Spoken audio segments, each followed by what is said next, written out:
नमस्ते। आज हम बात करेंगे योगा फॉर एज़मा।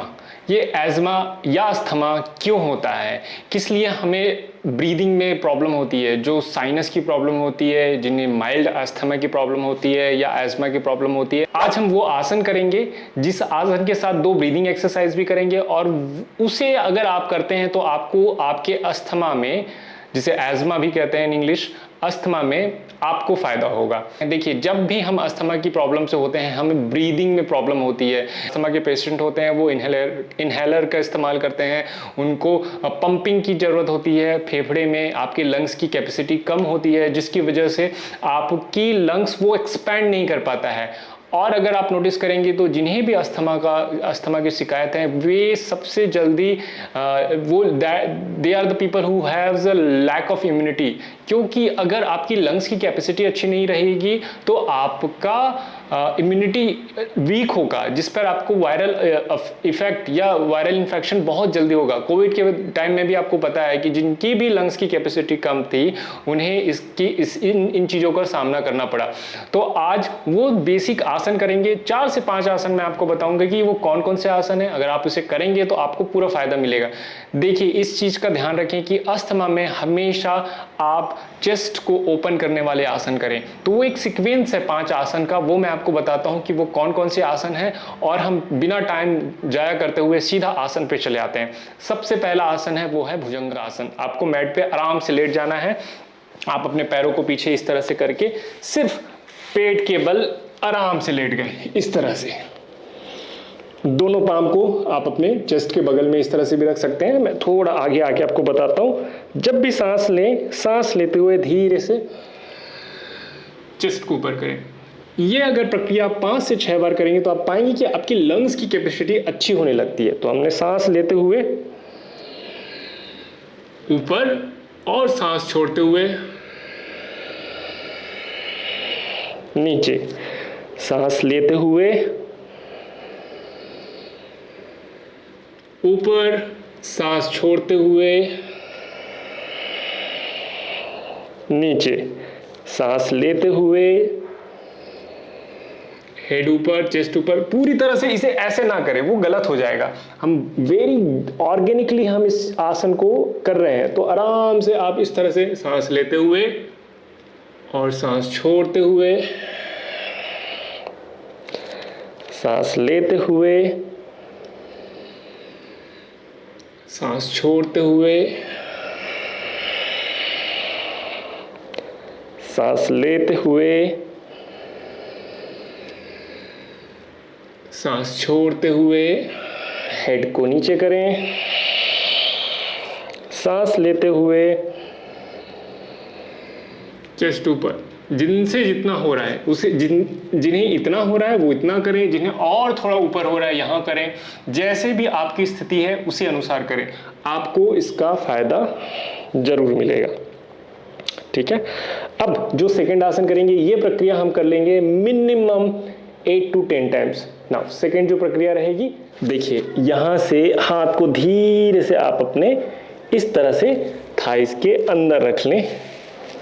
दोनों पैरों को जोड़ के सर को फ्लोर पे ही रखें और धीरे से अपने पैरों को उठा दें। अगर जिन्हें उठाने में कोई दिक्कत हो रही है तो वो एक पैर को भी इस तरह से उठा सकते हैं, पर दोनों पैरों को उठाएंगे तो इसका आपको और भी ज़्यादा लाभ मिलेगा। जितना आप उठा सकते हैं उतना आपके लिए बेहतर है। 1 2 3 4 5 6 7 8 9 एंड 10। फिर धीरे से इसे नीचे कर दें, इस तरह से रिलैक्स। इस तरह से आप इसे मकरा आसन में रिलैक्स करें। ये जो 5 आसन का सीक्वेंस है, ये अस्थमा के जो पेशेंट हैं वो जरूर करें। जिन्हें माइल्ड अस्थमा है, COPD है, जिन्हें ब्रोंकाइटिस की शिकायत है, बेसिक आसन तो बिल्कुल करें, उनके लिए काफ़ी लाभदायक है। नाउ नेक्स्ट आसन जो रहेगा वो हमारा आसन है, उसमें हम क्या करेंगे, सरल धनुरासन में नी को बेंड करके सिर्फ इस तरह से पकड़ लेंगे। ये भी जिन्हें बैक पेन है वो ना करें, इस तरह से। जिन्हें बैक पेन शिकायत है वो इस तरह से चेस्ट को और पैर को इस तरह से उठा सकते हैं। लेकिन जिन्हें बैक पेन नहीं है वो नी को इस तरह से बेंड करके अपने चेस्ट को और लेग को ऊपर की तरफ कर सकते हैं। 5 काउंट के लिए ठहरे या 10 काउंट के लिए, जितना आपसे बेहतर हो, जितना उठा सकते हैं। मैं सरल में ही बताया हूं आपको, बेसिक में ही रखें, ज़्यादा ना करें। ज़्यादा भी कर सकते हैं लेकिन जितना ठहरेंगे, जिसमें स्थिरता होगी, उससे आपको ज़्यादा लाभ मिलेगा। स्थिरम सुखम आसनम, आसन का भी यही महत्व है कि महर्षि पतंजलि ने भी कहा है कि आसन में जब हम ठहरेंगे तब हमें उसका लाभ मिलेगा। rather than just if we try to push too much like an exercise, उसमें हमें लाभ कम मिलेगा। चलिए फिर यहाँ से हम आ जाएंगे अधोमुख श्वानासन में। दोनों पाम को इस तरह से बगल में रखेंगे, सांस लेंगे, चेस्ट को ऊपर उठाएंगे। यहाँ से आप टेबल टॉप में आ जाएं। टेबल टॉप में आने के बाद सांस लेते हुए देखिए इस तरह से हिप को उठाया, ये आपका कंप्लीटली हिप ऊपर उठा हुआ है। ये आपके चेस्ट को खोलेगा। कैसे? चेस्ट को इस तरह से तैयार करेगा कि आपकी लंग्स की कैपेसिटी बढ़ेगी। ये देखिए,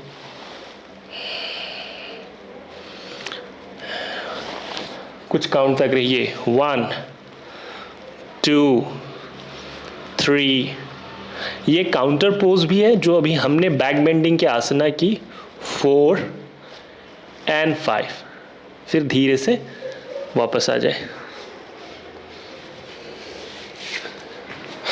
देखिए होता क्या है, जब भी आपका डायफ्राम जो है वो नीचे की तरफ, मतलब पेट के नीचे आता है, तब जाके आपकी लंग्स की कैपेसिटी जो है वो बढ़ती है। इसके लिए हमें शरीर को तैयार करना होगा। जब भी अस्थमा के पेशेंट आते हैं उनमें शॉर्टनेस ऑफ ब्रीदिंग होता है, तो उन्हें जरूरी है इन आसनों को दोहराना। तो इन आसनों का प्रैक्टिस करना। आप जो नेक्स्ट आसन करने जा रहे हैं उसका नाम है उष्ट्रासना, जिसे हम कैमल पोज भी कहते हैं। ये देखिए, जी मैं नी पे आ गया। दोनों हाथों को कमर पे रख के इस तरह से टिल्ट करते हुए, मतलब आपने हिप को आगे की तरफ करते हुए एक हाथ यहाँ पे, इसके लिए आप चाहें तो इसे इस तरह से बेंड करके इस तरह से रख सकते हैं। दूसरा हाथ वापस इस स्थिति में और बैक कर सकते हैं। ये आपका पूरा लंग्स का रीजन करेगा। जिन्हें पकड़ में नहीं आ रहा है वो सिर्फ हाथ यहाँ पे रखें और इस स्थिति में बने रहें बस। जिन्हें सर्वाइकल की दिक्कत है वो ना करें, वो इस स्थिति में रहे इस तरह से। देखिए कितना सहज है, आसान है। बहुत जोर जबरदस्ती करने की कोई ज़रूरत नहीं, बट जिन्हें है वो इस तरह से पकड़ सकते हैं। ये देखिए, जिन्हें और कंफर्टेबल है वो इस तरह से सीधा भी करके और भी नीचे जा सकते हैं।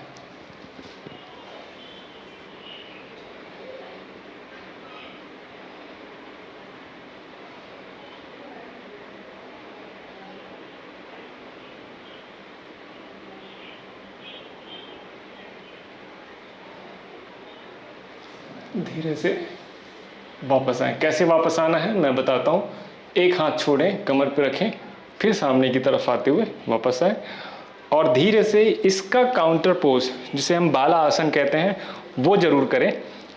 वज्रासन में बैठ जाएं इस तरह से और धीरे से आप काउंटर के लिए अपने हेड को फ्लोर की तरफ लेके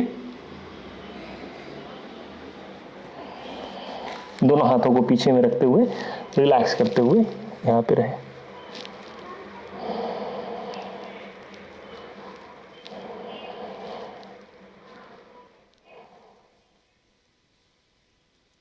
धीरे से वापस आ जाए। नेक्स्ट आसना है वो है सेतुबंध आसना। वो भी बहुत लाभदायक है आपके लिए। करना क्या है, आपको सिर्फ लेट जाना है। आप अपने बैक पे लेट जाएंगे इस तरह से, दोनों पैरों को बेंड किया और अपने हिप को ऊपर उठाएंगे। ये देखिए, सांस लेते हुए इस तरह से। ये देखिए, अब इस देर में यहां पर हम कुछ देर बने रहेंगे, ठहरे रहेंगे। यहाँ क्या होता है, आपकी लंग्स की कैपेसिटी बढ़ती है। प्राणवायु जो है वो आपके बेली रीजन पे, मतलब डायफ्राम को पुश करता है बड़ा करने के लिए, तो इससे आपको लाभ मिलता है अस्थमा में। इस स्थिति पे बने रहें मिनिमम 10 to 15 काउंट तक, और थोड़ी देर बाद आप अपने कमर को नीचे रख के दोनों नीज को हक कर सकते हैं इस तरह से।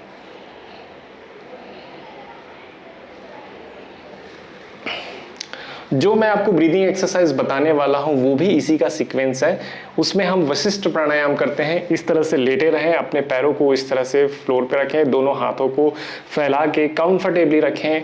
सिर्फ और सिर्फ सांस लेते हुए आप अपने बेली को बड़ा करते जाएं, गुब्बारे की तरह, जितना बड़ा हो सके। और सांस छोड़ते हुए भ्रामरी प्राणायाम करते हुए आप अपने बेली को अंदर करें।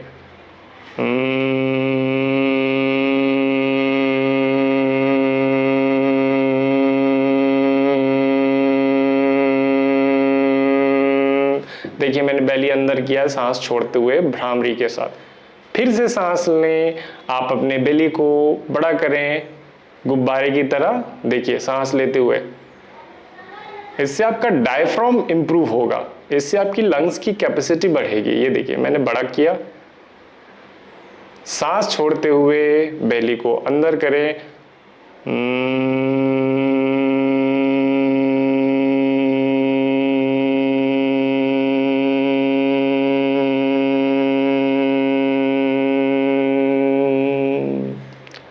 फिर से सांस लें, बेली को बड़ा करें।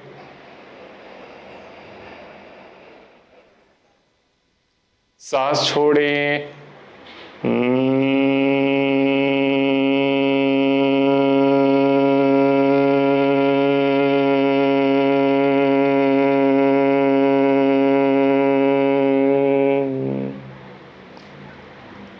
सांस लें।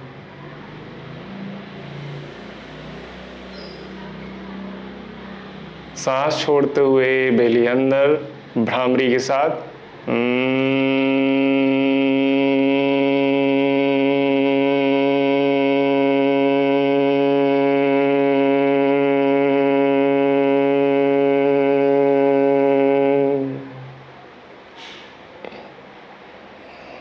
देखिए मैंने बेली को स्क्वीज करके अंदर की तरफ रखा है। फिर से सांस लें, बेली बड़ा करें।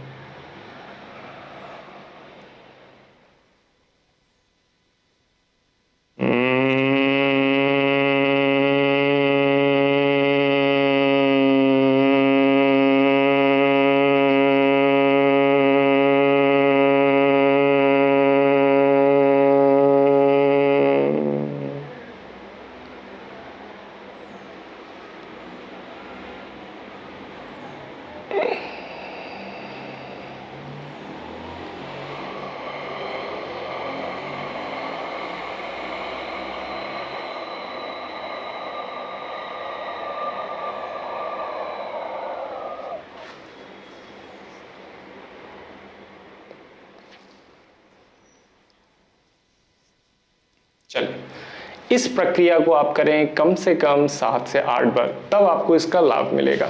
वापस सिटिंग पोस्चर पे आ जाए कम। और जो दूसरा ब्रीदिंग एक्सरसाइज है जिसे हम नाड़ी शोधन या फिर जिसे हम अनुलोम विलोम भी कहते हैं, वो करेंगे। लेफ्ट हैंड को चिन्ह मुद्रा में रखा, राइट हैंड को नासिका मुद्रा में, राइट नोस्ट्रिल को क्लोज किया राइट थंब से, धीरे से सांस लेते हुए लेफ्ट से, लेफ्ट को बंद किया, राइट से सांस छोड़ा। 1 2 3 4 5, राइट से सांस लिया। 1 2 3 and 4. Close your right nostril. Exhale from the left. 1 2 3 4 5 and 6. Inhale from your left. 1 2 3 4 and 5. Close your left nostril. Exhale from the right nostril. 1 2 3 4 5 6 Inhale from the right nostril. 1, 2, 3, 4, 5. Close your right. Exhale from the left. 1, 2, 3, 4, 5, 6 and 7. Gentle inhale. Left nostril 1. अब इसी में हम भ्रामरी प्राणायाम को add करेंगे तो और भी आपकी ब्रीदिंग जो है वो इंटेंस, गंभीर और डीप हो जाएगी. ये देखिए, सांस लिया मैंने लेफ्ट से, लेफ्ट को बंद करके अब भ्रामरी का इसमें समन्वय जोड़ देंगे. भ्रामरी करते हुए हम सांस छोड़ रहे हैं.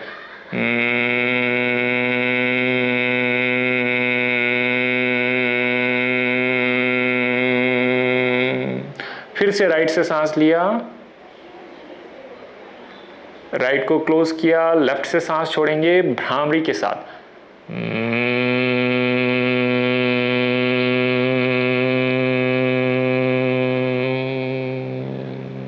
सांस लिया लेफ्ट से, क्लोज किया लेफ्ट को, एक्सेल किया राइट से भ्रामरी के साथ.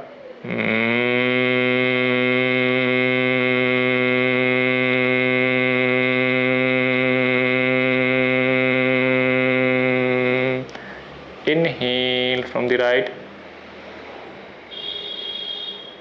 close your right, exhale from the left.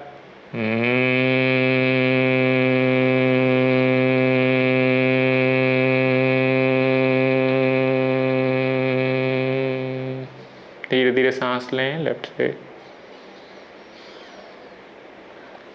Now आप इस प्रक्रिया को दोहराएं 7 से 8 बार, तब जाकर आपको इसका लाभ मिलेगा. देखिए, मैंने जब अनुलोम विलोम किया, नाड़ी शोधन जब प्राणायाम किया, तो उसमें 4 राउंड मैंने नॉर्मल किया जो अनुलोम विलोम होती है, और उसमें ही मैंने भ्रामरी को ऐड कर दिया 4 राउंड. तो देखिए, भ्रामरी जब ऐड करेंगे तो भ्रामरी के कितने फ़ायदे हैं. तो आप इस तरह से इसका इस्तेमाल कर सकते हैं. जैसे मैंने आपको बताया कि मॉडिफिकेशन है, आप एक ब्रीदिंग में भ्रामरी ऐड करके कैसे अपने सांसों को और भी डीप कर सकते हैं. लंग्स की कैपेसिटी आपकी बढ़ सकती है. आपका डायफ्राम जो है वो नीचे की तरफ होगा, वो ज़्यादा एब्जॉर्व करेगा ऑक्सीजन को, तब जाकर आपकी ब्रीदिंग कैपेसिटी और एस्थमा में आपको इसका लाभ मिलेगा. इस वीडियो को पूरा शेयर कीजिए. जिनको भी लगता है कि उन्हें यह वीडियो जो पहुंचाना चाहिए और उन्हें लगता है कि ये वीडियो उन तक पहुंचना चाहिए, जिन्हें ये शिकायत है, ये समस्या है, चाहे वो अस्थमा की हो, सीओपीडी को हो, चाहे ब्रोंकाइटिस की हो, आप अपने खान पान में भी कुछ चीज़ों का इस्तेमाल, खान पान में भी कुछ परहेज करें. बट योग और ब्रीदिंग एक्सरसाइज को बिल्कुल आप इग्नोर ना करें, इसे अपने जीवन में अपनाएं, तब जाकर आपको इसका लाभ मिलेगा. Thank you for watching this video. God bless you. नमस्ते.